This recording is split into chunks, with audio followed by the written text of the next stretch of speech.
News, सच जरूरी है। नमस्कार दर्शकों, ये एमएनएस न्यूज नेटवर्क और आप देख रहे हैं एमएनएस न्यूज टीवी। मैं हूं आपके साथ शुभांगी। तो आइए देखते हैं अमरावती जिले से आई हुई आज की खास खबर। इससे पहले एक नजर हेडलाइंस की ओर।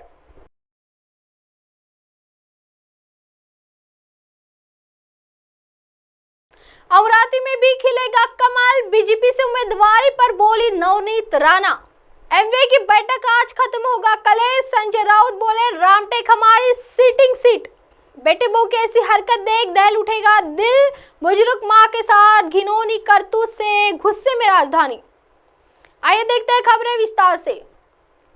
अमरावती में भी खिलेगा कमल, बीजेपी से उम्मीदवारी पर बोली नवनीत राणा। भारतीय जनता पार्टी ने 27 मार्च को अमरावती से लोकसभा सांसद नवनीत राणा को भाजपा के टिकट पर उम्मीदवार बनाया है। इसके कुछ घंटों के बाद निर्दलीय सांसद ने बीजेपी के सदस्यता ग्रहण की। बीजेपी में शामिल होने के बाद नवनीत राणा ने कहा कि मुझे लगता है मैंने पिछले 5 वर्षों से ऐसे एनडीए के घटक दल के रूप में नरेंद्र मोदी, अमित शाह, देवेंद्र फडणवीस, नड्डा साहेब, इन सब को अपना नेता बोला है। उनके विचारों पर पिछले 12 से 13 वर्षों में से मैंने काम कर रही हूँ। उम्मीदवारों के लिए शीर्ष नेतृत्व का धन्यवाद। नवनीत ने कहा कि बड़े नेताओं ने कल फैसला करके मेरी उम्मीदवारी अमरावती से घोषित की, जिसका मैंने दिल से धन्यवाद किया। अमरावती करो की आंखों में मैं बहुत दिनों से देख रही हूँ कि उनकी इच्छा है कि जब से लोकसभा शुरू हुई है तब से आज तक कभी भी कमल अमरावती जिले में बैलेट पर नहीं आया है। उनकी इच्छा हमेशा से थी कि देश के साथ देश की एक उम्मीद चलती है तो उम्मीदवारी अमरावती भी से सिंबल किया जाए। मुझे लगता है कि अमरावती करो की तरफ से मैंने कल मोदी जी का बहुत बहुत धन्यवाद किया। कल पहले सीट डिक्लेयर हुई और फिर मैं पार्टी ज्वाइन की।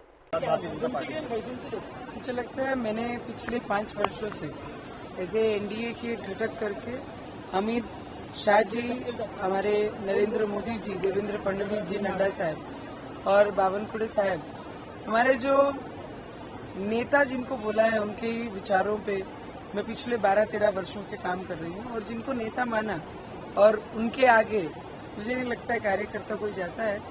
और नेताओं ने कल फैसला करके मेरी उम्मीदवारी अमरावती से जाहिर की, तो उनके लिए उनका दिल से मैंने धन्यवाद किया। क्योंकि अमरावती करो की आंखों में मैंने बहुत दिनों से, बहुत समय से देख रही हूँ कि उनकी इच्छा है, क्योंकि जब से लोकसभा शुरू हुई है तब से आज तक कभी भी कमल अमरावती जिले में बैलेट पे नहीं आया है। तो उनकी इच्छा हमेशा से थी कि देश के साथ जब देश की एक उम्मीद चलती है तो अमरावती में भी वही सिंबल आए। मुझे लगता है अमरावती करों की तरफ से मैंने मोदी जी का कल बहुत बहुत धन्यवाद किया। कल रात में अर्जेंट में पहले सीट डिक्लेयर होती है और फिर जाके प्रवेश करते हैं। और आज मैं देवेंद्र जी को मिलने आई हूँ, दादा को हमारे, फिर यहाँ से मैं दिल्ली जाऊंगा। स्थानीय स्तर पर जो भाजपा के सहयोगी दल है उनका विरोध भी देखने को मिल रहा है, वो नाराज है आपको टिकट मिल गया उनके नहीं या उनके। मुझे लगता है रवि जी भी एक एनडीए के घटक करके 2014 से देवेंद्र जी के साथ थे। ऑपोजिशन में जब आई सरकार तब भी रवि जी देवेंद्र फडणवीस जी के साथ थे। तो हम ऐसे घटक हैं कि समय आया तो साथ रहो और समय खराब है तो छोड़ दो, ऐसे घटकों में से हम नहीं है।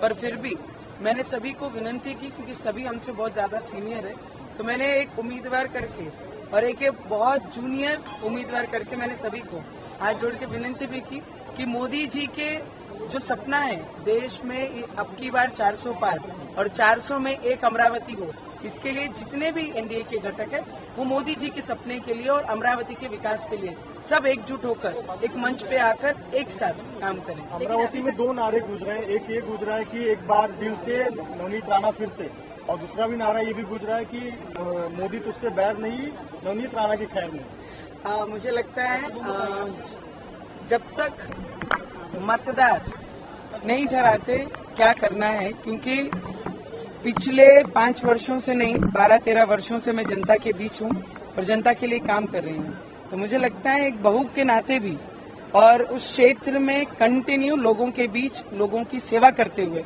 लोगों ने खुद मुझे आशीर्वाद दिया। जब 2019 में एक सुनामी चल रही थी उसके बीच मुझे आशीर्वाद दिया गया अमरावती में। और आज आइए बढ़ते हैं अगली खबर की ओर। एमवे की बैठक आज खत्म होगा कलेश, संजय राउत बोले रामटेक हमारी सिटिंग सीट। महाराष्ट्र में महाविकास आघाड़ी की आज एक बैठक होनी है। इस बैठक के बारे में उद्धव ठाकरे गुट के सांसद संजय राउत ने जानकारी दी है। संजय राउत ने कहा, आज हमारी 4:30 बजे मीटिंग है, उसमें सीट शेयरिंग पर चर्चा नहीं होगी। महाविकास आघाड़ी में सब कुछ ठीक चल रहा है। मीटिंग में आगे की रैली और सभा पर चर्चा होगी। हमारी लिस्ट आई है। राउत ने कहा कि सभी लोग को लगता है 48 सीट पर लड़ना चाहिए, तो हम लड़ लीजिए। सांगली में हम चुनाव लड़ेंगे। बैठक में किन मुद्दों पर होगी चर्चा? आज की बैठक में कॉमन मिनिमम प्रोग्राम संयुक्त रैलियां किन मुद्दों को चुनाव प्रचार के दौरान उठाना है, इस पर चर्चा की जाएगी। संजय राउत ने प्रकाश आंबेडकर को लेकर कहा, बीजेपी को प्रत्यक्ष या अप्रत्यक्ष मदद हो, ऐसा कोई प्रकाश आंबेडकर नहीं करेंगे क्योंकि वो अभी इस लड़ाई में हमारे साथ है। खास करके जॉइंट रैली, कैंपेन और कॉमन मिनिमम प्रोग्राम क्या होना चाहिए, किस विषय पर होगा, हमको आगे जानना है और क्या रणनीति होगी, इस पर हमारी चर्चा होगी। शरद पवार, उद्धव ठाकरे, पृथ्वीराज चौहान, बाला साहेब थोराट और नाना पटोले सभी आज के मीटिंग में मौजूद होंगे। आइए बढ़ते अगली खबर की ओर। बेटे बहू की ऐसी हरकत देख दहल उठेगा दिल, बुजुर्ग मां के साथ घिनौनी करतूत से गुस्से में राजधानी। मध्य प्रदेश की राजधानी भोपाल में एक कलयुगी बेटे की शर्मसार कर देने वाली हरकत सामने आई है, जहां एक बेटे ने अपनी ही बीवी के साथ मिलकर बुजुर्ग मां को पीटा है। इस हरकत का वीडियो किसी ने शूट कर लिया और उसे वायरल कर दिया। इस वीडियो में साफ देखा जा रहा है कि बेहरम बेटे बूढ़ी मां का गला दबाकर उसके साथ मारपीट कर रहा है। मां पर अत्याचार करते बेटे बहू का वीडियो वायरल हो रहा है। वीडियो में दिखाई दे रहा है कि बारी बारी से बेटा और बहू बुजुर्ग को पीट रहे हैं। मां चिल्ला रही है तो उसका मुंह दबा दिया जा रहा है। यह वीडियो भोपाल के जहांगीराबाद थाना क्षेत्र का बताया जा रहा है। वीडियो सामने आने के बाद जहांगीराबाद थाना पुलिस आरोपी दीपक सेन के घर पहुंची थी, लेकिन आरोपी बेटा दीपक घर से फरार हो गया। वीडियो वायरल होने के बाद लोग काफी गुस्से में दिखाई दे रहे हैं और जल्द से जल्द कार्रवाई होने की मांग कर रहे हैं। अब आप हमारे चैनल को आपके मोबाइल ऐप पर भी देख सकते हैं। मोबाइल ऐप पर देखने के लिए प्ले स्टोर से MNS News T apps download करें। इंस्टा, ट्वीट, कुक, फेसबुक और कई सोशल मीडिया प्लेटफॉर्म पर हमारा चैनल उपलब्ध है। आप इसे यूट्यूब पर भी देख सकते हैं, आप इसे लाइव भी देख सकते हैं www.mnsnewst.com पर। फिलहाल वक्त हो चला है दर्शकों ब्रेक का। ब्रेक से लौटने के बाद देखिएगा देश और दुनिया की तमाम बड़ी खबरें। बने रहिए MNS News T पर मेरे साथ यानी शुभांगी के साथ। नमस्कार।